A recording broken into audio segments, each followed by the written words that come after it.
آج میں آپ کو بتاؤں گی کہ لڑکی کے پستان چوسنا جائز ہے یا نہیں۔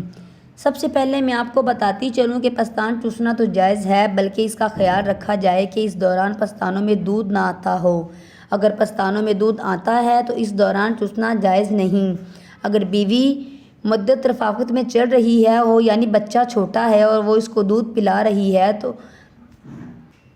تو کراہت سے بچنے کے لیے پستان جو ہے وہ نہ چوسے جائیں اور اس کا کسی بھی طریقے سے فائدہ نہ اٹھایا جائے، کیونکہ اگر حلق تک دودھ چلا گیا تو اس سے نکاح